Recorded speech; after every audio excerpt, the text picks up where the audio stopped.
Hello, folks. Welcome to CCC Consigi podcast. Once again, we're here. I'm Geof Tio, your host. We're here to do human archaeology, if you may. One of my trainees would like to use that word. But in reality, what we're doing here is to find beauty in your brokenness. Welcome to Kintsugi Process.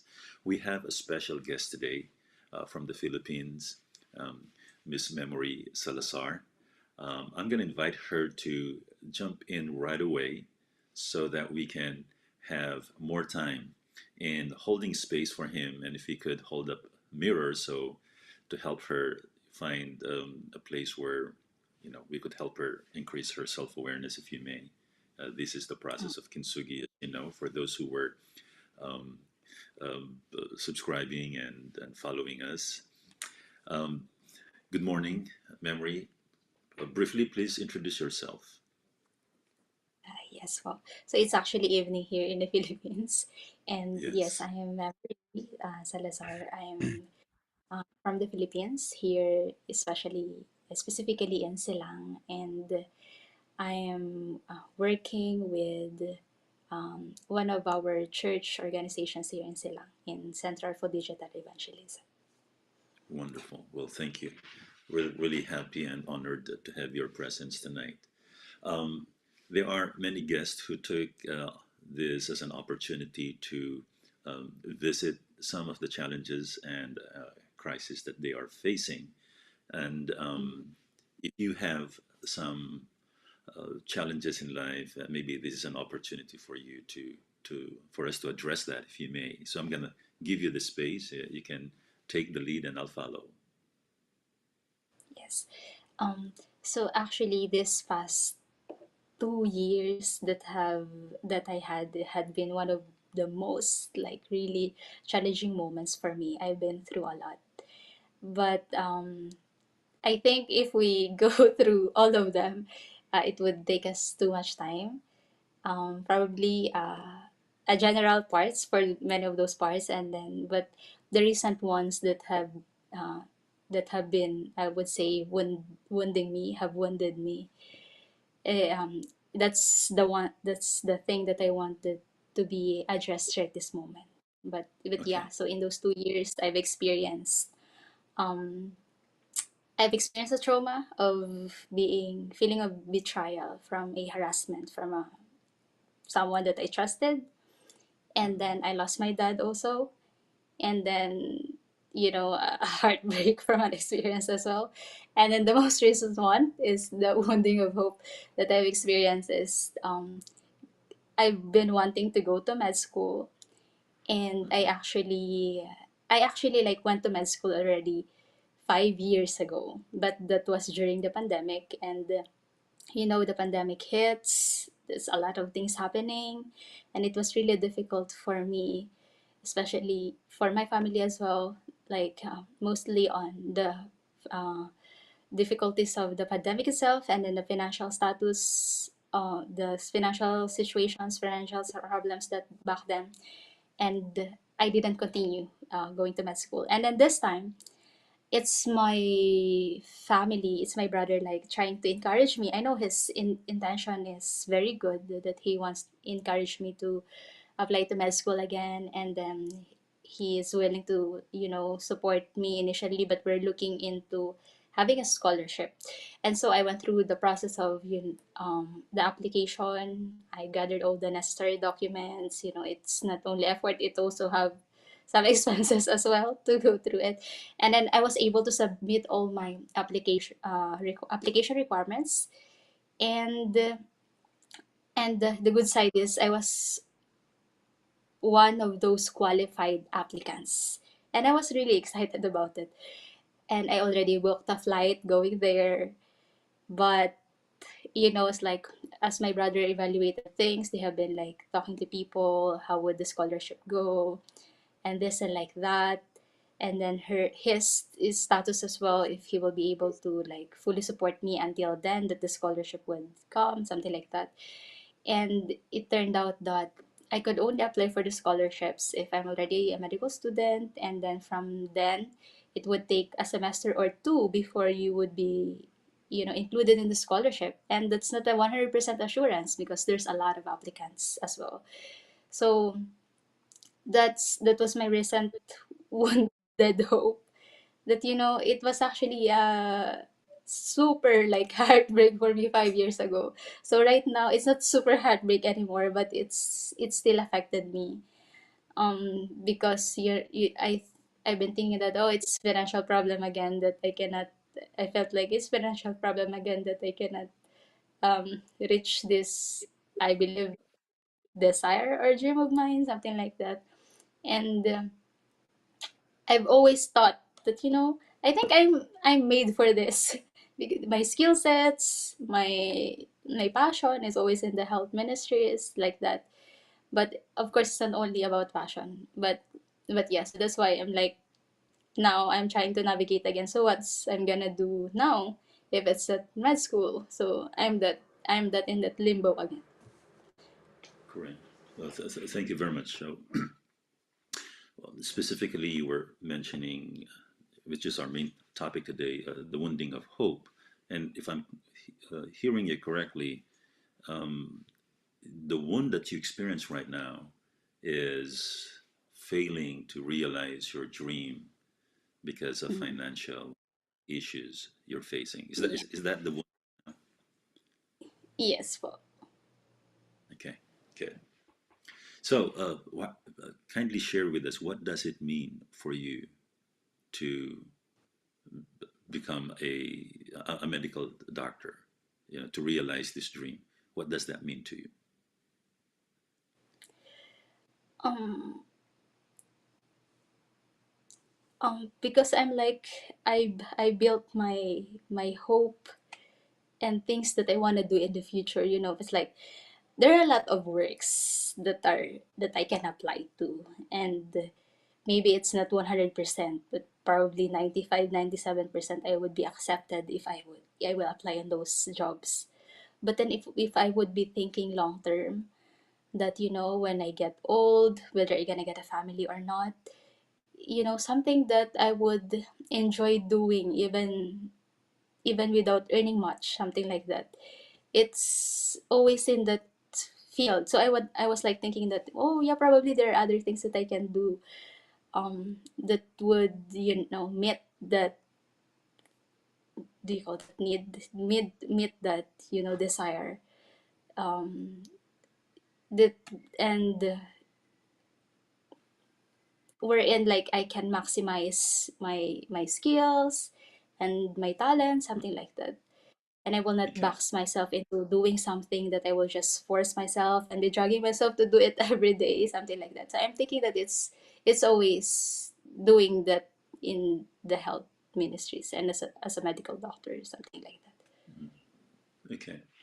It's a noble, dream, and I'm happy that you have a passion for it. Maybe I'm going to ask the question, in a different way. Um, who is memory if memory is not a medical doctor? For now, I'm still trying to figure that out. That's why I'm that like limbo. So in other words, the other words of what I'm trying to say right now is, yeah, I'm like, I'm losing again a sense of self just because I'm not gonna be a medical doctor. Mm, Yeah. yeah. So the way you define and identify yourself right now is based on the future, on a dream, um, Mm. right? Um, I th- I think it's understandable. It's a good source of significance. Being a Mm. medical doctor it changes people's life. It touches people's heart, especially a compassionate person like you, and you can attach all of the things that would make this fantasy even more beautiful because it's in the future. You can control, the narrative in the future. You can imagine what would like, to be a medical doctor. So the relationship you have with that dream is quite deep. But now, what I'm hearing from you is when you detach yourself from that, it's because it's a great place to escape of whatever is happening in your life right now and whatever is defining you inside and out, you know. Maybe there are some spaces and spots in your life that may not be as pleasant if you would deal with them in the moment, and the dream is always a safe place for you to be in, you know. And as you develop that attachment, it is hard for you to realize who you truly are outside that dream. But this whole didn't happen simply because you have a dream in the future. This whole was never there in the first place. Your significance was part of God's gift to you and to everyone when we were born. When we express our need as little babies, for example, Mm. we know that someone would show up when we need warmth, when we need milk, when we need food, you know. Someone is always going to be there. That kind of sense of confidence that we do matter is part of God's image when we were created, you know, according to his Mm. image, when we were given this sacred life.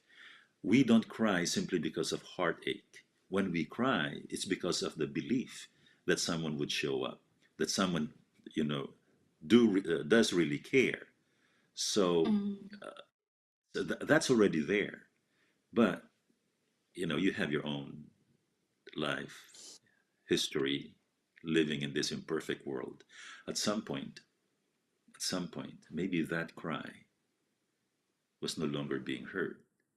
At some point, you started to doubt if you do matter. So, how to cope is maybe if you are someone bigger than how you see yourself right now, maybe you would matter. Maybe Mm. you could bring change in this world.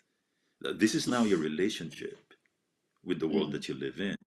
In the moment, you're not quite sure if your world would take you and receive you as someone who is significant.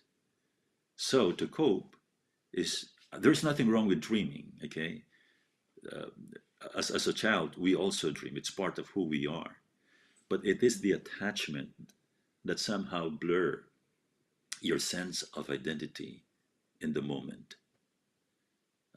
So maybe you can, as you reflect back on on the things that I'm sharing right now, maybe you can take Mm. me to some of the events in your life that you could remember that might hurt in the past, your sense of significance, your sense of confidence that you do matter, times when you were ignored or not heard, or for the first time realizing that or doubting yourself if you do really matter. Maybe that kind of experience and wound, it still persists, and maybe it's still being experienced at the moment. Do you have any thoughts about that? Mm. I'm not sure if it's exactly related, but I'll just say what comes into Mhm. my mind. So, um, actually, there are like some there are like few. I'm not sure if it's really few, but yeah, here are those things that I remember if it actually mattered.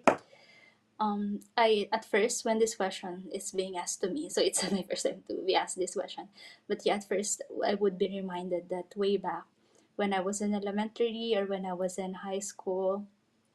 So my dad would only attend my recognition ceremony or graduation ceremony if I have an honor like that, Mhm. and I'm on honor. And then also, um, I remember that when like studying, uh, I didn't see it bad back then. It was, I perceive it as an encouragement from my parents that Like for example, the perfect score is 100 and I only got 89, something like that, or 90. They would say that, uh, it could be even better, something like that, like higher, something like that. So I didn't see it that bad before, but somehow I've come to live to, when I get something uh, that's not really bad, I would think of that, oh, there could be even better than this or higher than that, something like that. Yeah. And yeah, and I'm not sure if my recollection is correct, but I was pained as well when I was in high school that I didn't become valedictorian. And my dad was like, "Oh, yeah, why you're not valedictorian?" And I'm not sure if it's correct, my memory is correct about it, but I think he didn't attend the graduation just Yeah. because I'm not valedictorian, something like that. Sure. Well, consciously or unconsciously, you're getting Mm, a very painful message from someone who is quite significant in your life. And the message is, I will be there based on your achievement. Um, in other words, your significance is not based on the fact that you are his child. I'm not saying he's saying that, but you know, the child in you could feel that, yeah. because if his presence depends on your ability to deliver, what happens when you fail to deliver? That is a killer of your sense of significance. It's going to hurt really bad. So it makes sense to dream is something that is part of our um, being as hoping being. But dream could become a very natural place to escape because in our fantasy, we are more significant in our dreams.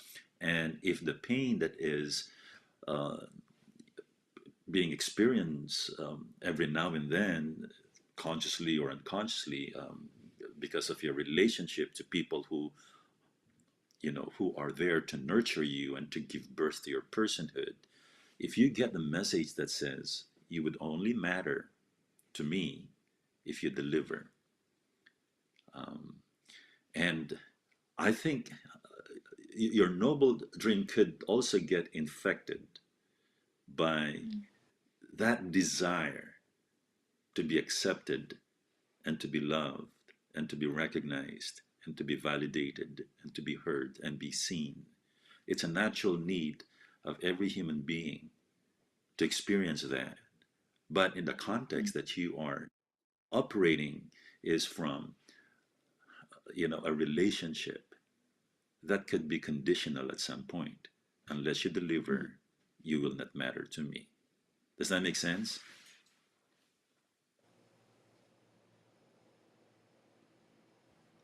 Yeah. So I didn't think that the conversation would go this way, but it caused me to shed tears about it. That Tell me about I that that tears. What feelings would you use to describe your tears? mm, I felt I felt like I didn't matter because I did not achieve what was expected of me, something like that. Yeah. You know, we know those are words, and we can persuade ourselves logically, cognitively, that we do matter. You can go back to scriptures and convince yourself that you do matter, but your heart is already embracing something, a belief, a belief that says you would only matter if you can deliver. That's why it's true. I mean, you're facing financial challenges, something that would stop you from achieving your dreams. On the surface, it's just like Mm, a dream that is still, there to pursue.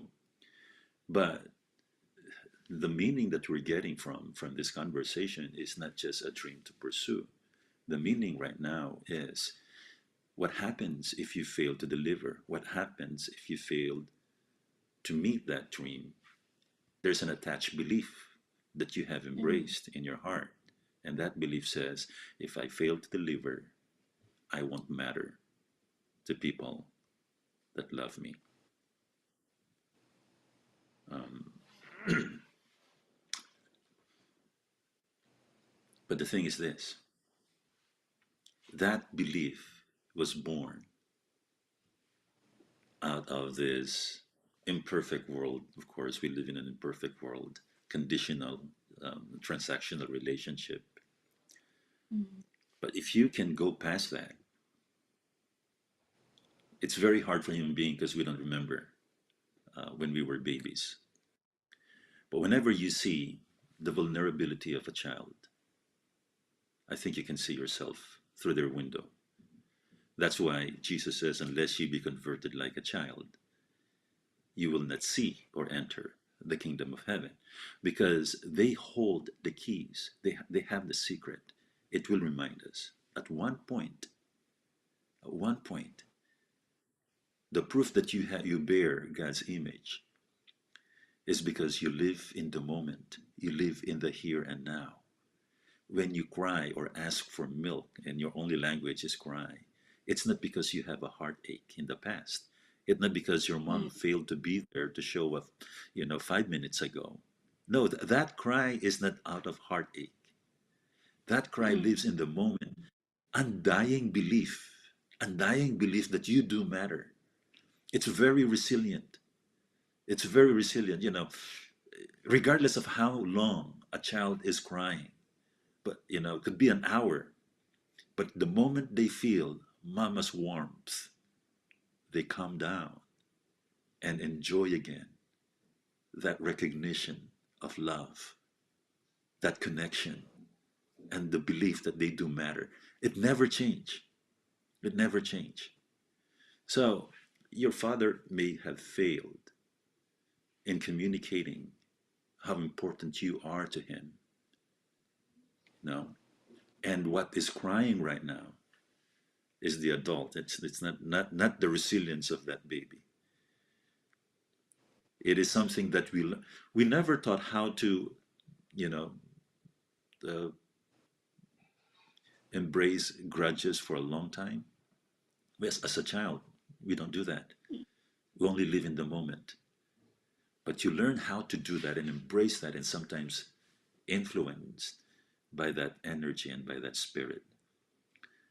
That's where we nurture the belief that we will only matter if we could deliver, because that's what you experience with your dad. But if you can go past that and discover again the resilience that you had as a child, the resilience that you had as a child.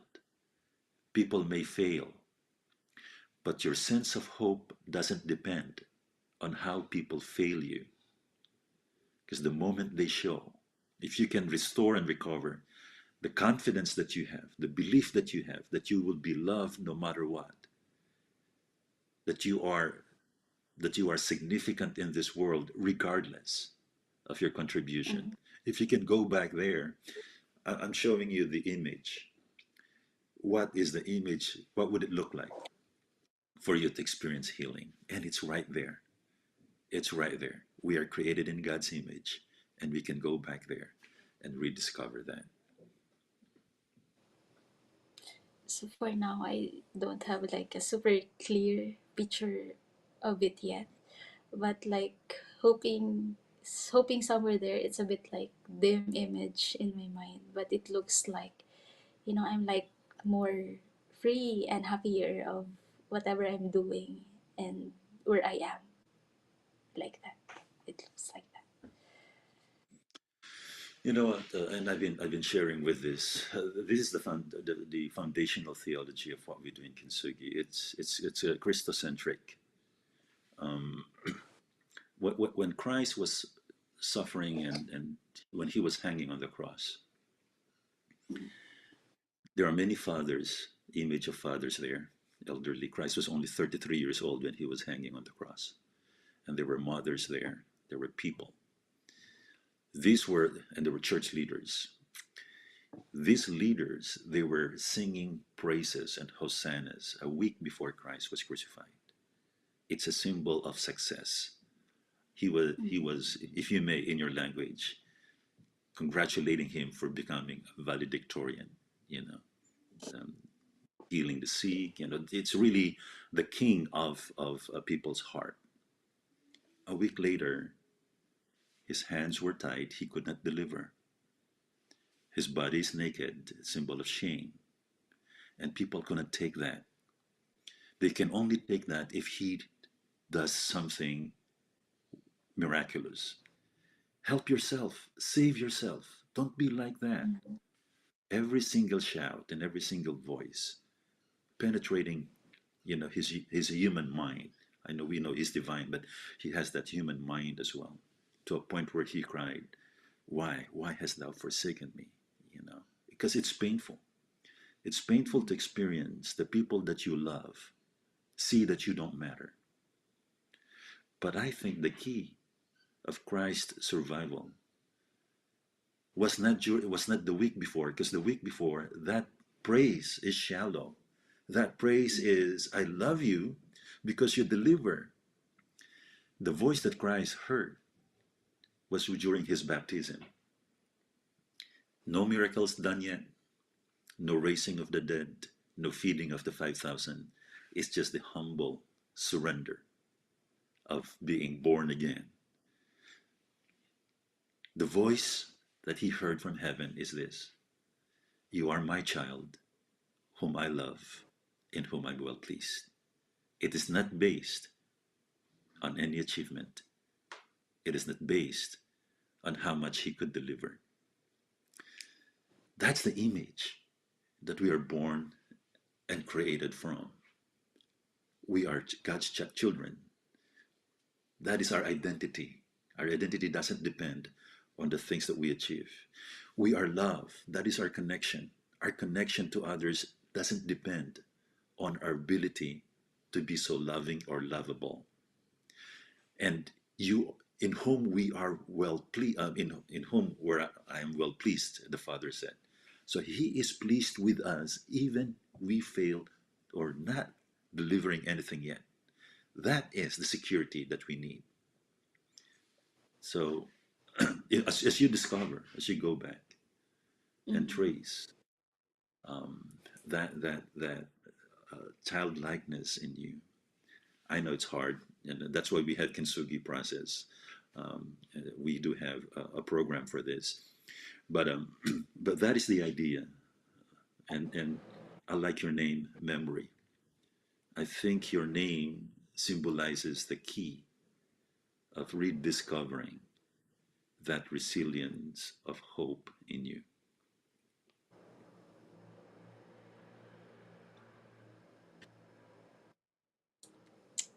So I'm still, ano, I'm feeling, okay, I don't have still a clear picture of what to do, but I Yeah, feel lighter to come to that kind of understanding of why I do respond. Because like for example, in my recent application, I wasn't like pushing it. I was just like going through the process. If this application will go through or not, then it's okay. That's what I mindset myself with. And then until to the point that now it's not gonna happen again. I thought I will not gonna get hurt, but I still got hurt, and I'm like, I don't fully understand why I still get hurt about it. And then I don't know what to do next after it. Although I have backup plans, but as you were like saying, yeah, that I have so much attachment to it. And to get to some understanding of myself that there's a better way of perceiving myself being loved and accepted than living on a dream that nobody, even if I get to med school, we don't know what will gonna happen when I'm in first year or second year or third year or fourth year, or even after I graduated, what will gonna happen if I will get really the license. But I I missed that part. I've been living in the future instead of living now. Yeah. I think realizing the dream is very is a worthy experience. But I think what contaminated it is the nagging voice attached to the dream, the voice that says, "Good job," because if you continue to do that, you will be received, you will be loved, you will be honored, you will be respected. It contaminates the dream. It's worth pursuing a dream because you can test your you know um, um, strength, endurance, capabilities. It push you to the next level. It's a good journey. It's a great journey to pursue a dream. But the motivation, the contaminated motivation. Mm. So the hurt that you're experiencing, it's not just the grief because the dream might not happen. No, the hurt that you're experiencing it's happening in the context of your relationship with others. Who am I if I fail to deliver, if I fail to meet this dream? Who would who would be me for you and for myself? You already have that image. At some point, you were subscribing to the way others operate in this world. And that's understandable. Don't beat yourself up for that because you're simply a human being who has need to be loved and to matter. So Mm. operating from that, whatever language they use, you'd like to learn that language, engage that, and maybe if you could deliver, maybe you will enjoy that love that you've been missing. But right now, you have the freedom,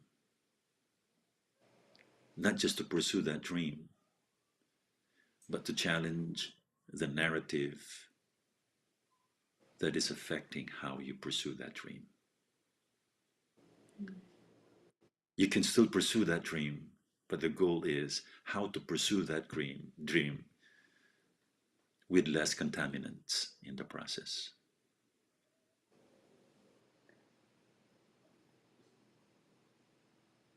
I'm thinking for that probably I'll never really gonna get realize that dream anymore.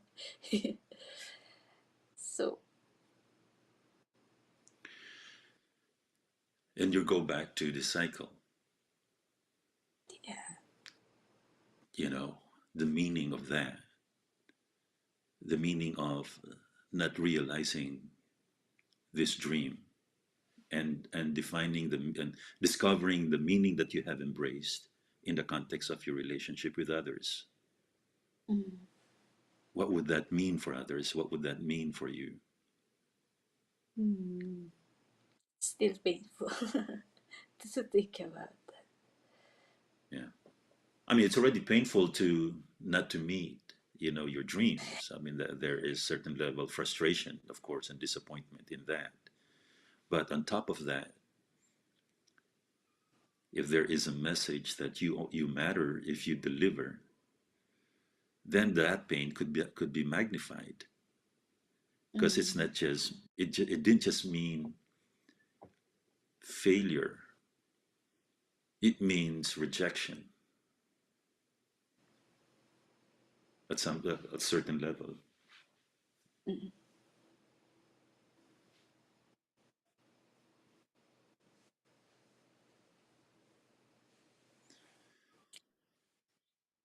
So I'm crying for things that at first I didn't understand why I'm crying.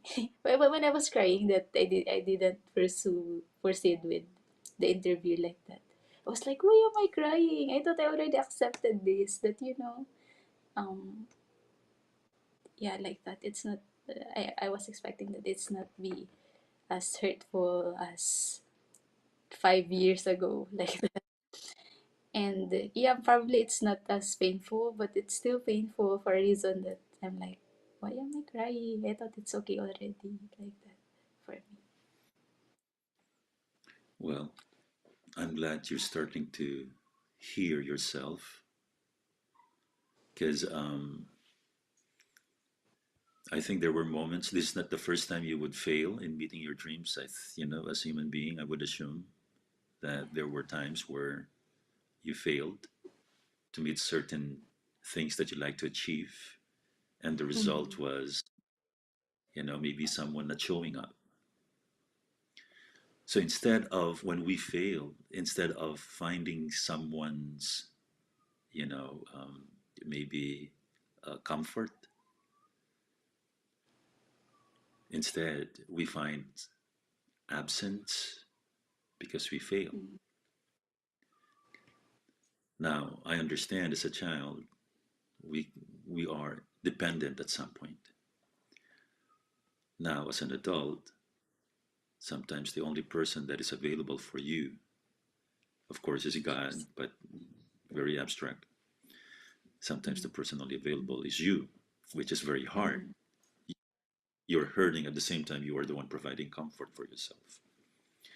But I think part of what's broken and what's hurt is your confidence in others.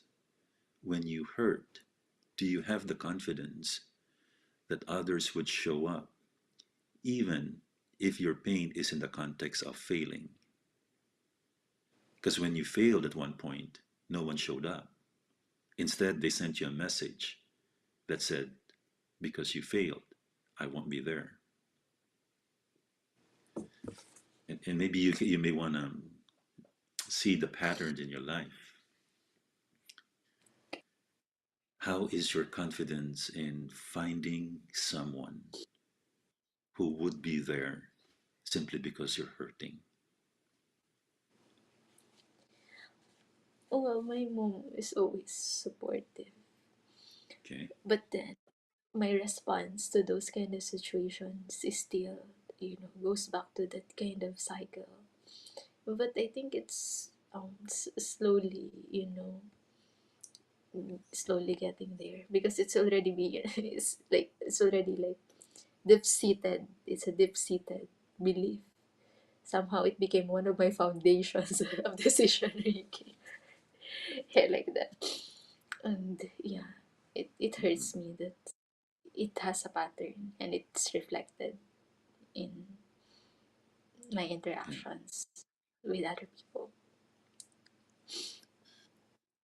And memories, thank you very much for sharing with us your tears today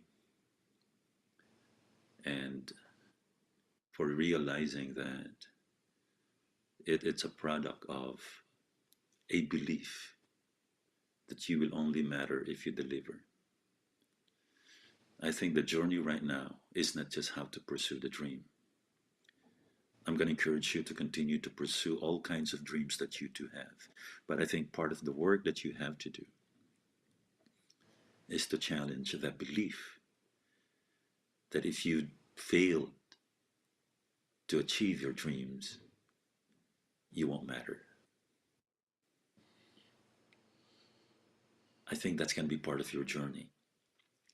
Then it would be a great success if you can finally challenge and dispute that belief.